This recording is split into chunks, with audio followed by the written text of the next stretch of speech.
Salut tout le monde, je m'appelle Anouk Witzel, j'ai 20 ans.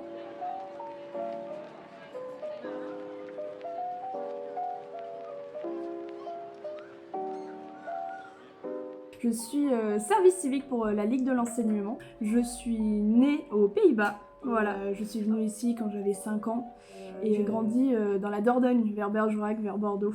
Et je suis venue ici pour mes études à Saint-Étienne. Je fais de l'asso à côté. En gros, je m'occupe d'une épicerie solidaire et sociale. Ce que j'ai fait, je me bac, normal. Ensuite, j'ai entamé des études design d'espace, un diplôme national des métiers d'art et du design pour architecture à Saint-Étienne. C'est long hein, comme intitulé. Ouais, ça claque quand même, mais malheureusement ça m'a pas plu tant que ça, donc j'ai arrêté. J'ai connu le service civique parce que moi-même je suis tutrice de 3 services civiques au sein de la structure de l'asso. Tu peux nommer si tu veux. L'Agorae. Globalement, en parlant avec une amie que ça me plaisait pas du tout les cours, elle m'a dit pourquoi tu fais pas un service civique? Et je lui ai dit non je peux pas, je suis tutrice. Et alors, pour la petite histoire, il fallait que je fasse un stage en fin d'année de 3 mois et j'avais déjà trouvé Habitat Humanisme pour faire mon stage. Et là j'ai vu en tant que service civique, je me suis dit go, j'ai remplacé les cours par le service civique on va dire. Donc, vu qu'on a une trentaine de bénévoles ici, il faut tous un peu les tenir au courant les uns les autres, faire les plannings, je vais m'occuper de ça. Quand même peut-être un peu la gestion d'équipe, ce que j'adore aussi. Ensuite, on va être dans la mise en place des plannings de la semaine parce que c'est un lieu animé aussi avec différentes activités. Découvrir le tissu associatif Saint-Chamonix pour ensuite éventuellement mettre en place des ateliers ici au sein même du tiers-lieu.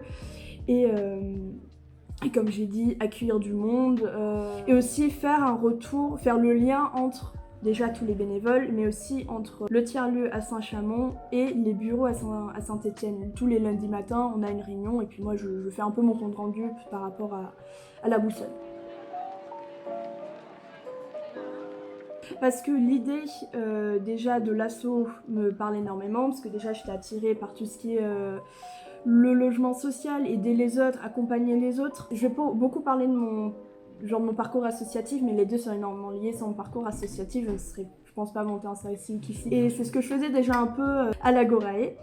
Et pouvoir continuer de suivre un peu cette voie, mais de façon différente, vraiment dans un tiers-lieu spécialement dédié à cela, où mon but premier est non pas de gérer une épicerie, mais de communiquer avec les personnes directement, c'était que du bénéfice. Et quand j'ai vu l'annonce qui disait que j'allais aider, pas à mettre en place, mais que j'allais suivre un peu ce processus de mise en place d'un tiers-lieu, ça m'a énormément attirée. Là, en 2 ans, je pense que mon projet futur a changé déjà 5 fois. C'est surtout les compétences que je développe qui vont m'aider. Certes, j'ai le contact humain qui est assez facile, mais en fait, travailler dans ça H24, que ce soit avec l'associatif ou bien à la boussole, ça aide énormément. Aussi, pour tout ce qui est appel, on a toujours un peu ce trac, on appelle des gens un peu autres que nos amis. Qu'est-ce que je veux dire? Est-ce que je vais pas me tromper? Là, globalement, ça passe tout seul, tous les mails. Je suis quelqu'un de assez désorganisé et là avec le service civique il faut que je le sois. On travaille avec d'autres personnes, il y a des personnes qui comptent sur nous. Voilà, c'est ça. Et donc hop, s'il y a vraiment le côté palpable, ta désorganisation peut avoir un impact sur la vie de gens, tu vois. En fait aussi quelque part, je veux pas dire que ça professionnalise, mais ça donne des compétences pour comprendre le monde professionnel. Et peu importe dans ce vers quoi je vais me diriger, ça m'apportera toujours entièrement. Parfois on peut penser qu'à 18 ans qu'on sait déjà un peu tout, mais pour moi la première année d'études, ça a plus été une année où j'apprenais sur moi, et aussi globalement je savais pas encore trop ce que je voulais faire. La preuve, je me suis réorientée. J'ai un parcours scolaire qui est globalement assez... J'ai jamais eu de problème, et d'arriver à un point où t'avais une idée en tête, donc moi c'était archi d'intérieur, design d'espace, tout ça, et puis non en fait, c'est pas ce que je veux. Trouver en très peu de temps quelque chose d'autre, et oser poser la question qu'est-ce que je veux faire, qui est pas toujours une partie de plaisir, mais ça fait du bien quand enfin, d'accord, Je me suis mis face à moi-même, ça me plaît pas. Bon, c'est pas une erreur parce que mine de rien, ça m'a appris énormément de choses, mais c'est plus ce que je veux. Et on va changer, même si c'est pas facile. Bah oui, parce que bien sûr, il y a les parents et puis c'est normal. Le fait de faire un service civique, ça permet d'acquérir des compétences qui nous serviront plus tard, mais également apprendre à se connaître soi, développer nos compétences dans un cadre rassurant. Ouais, je pense que j'ai pas un fou rire, mais je rigole bien au moins tous les jours ici, et puis ça c'est pur plaisir. C'est important. Ouais, c'est incroyable. Globalement, ce que je fais maintenant sans cadre, j'aurais eu hyper peur, j'aurais dit non.